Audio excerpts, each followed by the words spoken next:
काय फक्त काय माझ्या संताचा मार्ग हाच आहे ना, आताच सांगतो विठ्ठल.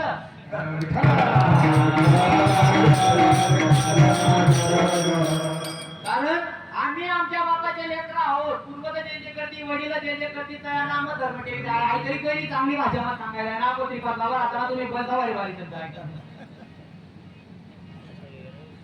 श्रीपाद बाबाचं राहतात ना, आणि तुम्ही जर वाटे तुम्ही बिना अनुग्रह लोकांचे श्रीपाद बाबा शब्द ऐकणार तो आता युट्यूबला टाकायला श्रीपाद बाबा कीर्तन आणि मग तुम्ही सांगते यार बाप नाही करा बोल पोरे महाराज ना अनुभव शिकता. म्हणजे संत होते बरं का, जे संत होते त्यांचा तो अधिकार होता.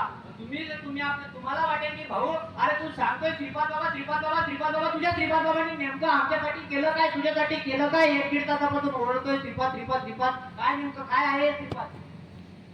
माझा श्रीपाद बाबा एक तत्व आहे.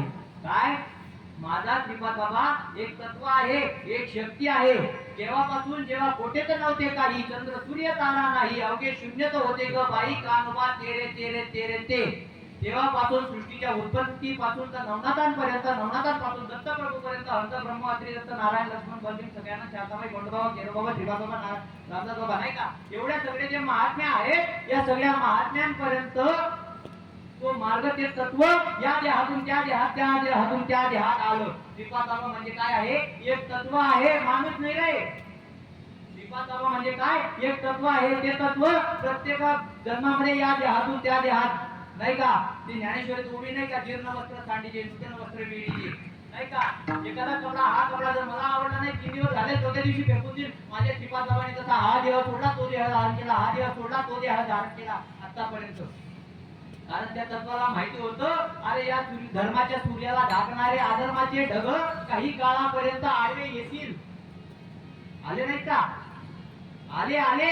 अरे ज्या श्रीपाद बाबाच्या नावावर आज रात्रंदिवस इथं लोक ओरडताय विष्णू बाबा, त्या माणसाला त्या महात्म्याला कोर्टात जावं लागलं. कोणता असा माणूस असेल अरे श्रीपादाच्या इथपर्यंत माहिती लोक पूर्ण समजून घ्या मला काय म्हणायचं. तरी सुद्धा भाऊ अरे तुला जो मार्ग सांगितला जातो तो खरं आहे असं सांगणार संत.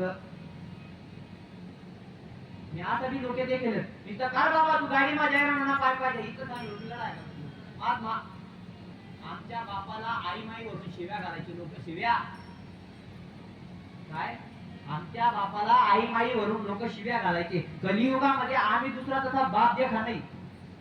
काय ज्या दिवशी बाबा मी छाती टोकून सांगतो बरं का, मी छाती टोकून सांगतो माझ्या श्रीपाद बाबाच्या इतकं जे हे श्रीपाद बाबाचं मी सांगतोय तसा ज्या दिवशी मला दुसरा एखादा महात्मा भेटी मी तो सुद्धा सांगतो बाबा. पण श्रीपाद बाबा प्रति श्रीपाद बाबा सांभाळ पाहिजे हो. म्हणजे एक बी कोण कमी राहिल्या तुझे सांगायचं ना बिघाड आपण काय कर म्हणे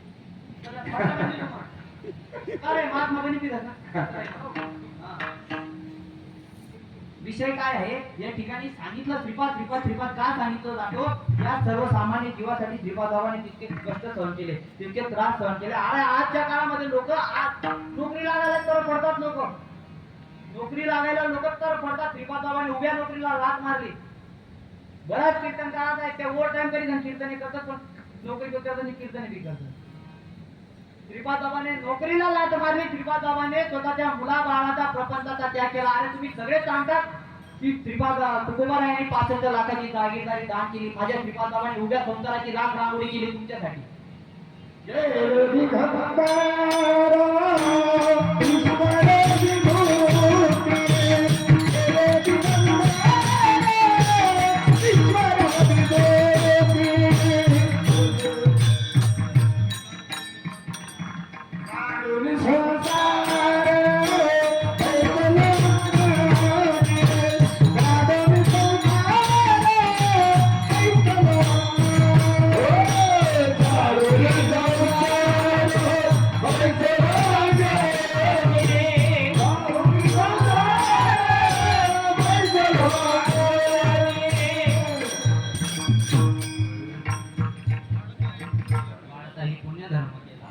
नाही का जाडोनी संसार पैसलो अंगणी वाढताही पुण्य.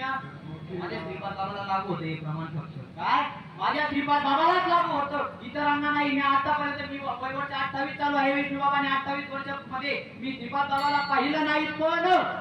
पण श्रीपाद बाबाच्या पायावर पाऊल ठेवणारे जे लोक आहेत, त्यांच्या पावलावर पाऊल ठेवणारे ते आज सुद्धा तसं कीर्तन करतात. आज सुद्धा ते सांगतात, मी श्रीपाद बाबाला पाहिलं नाही, पण श्रीपाद बाबा पाहिल्याशिवाय राहिलो.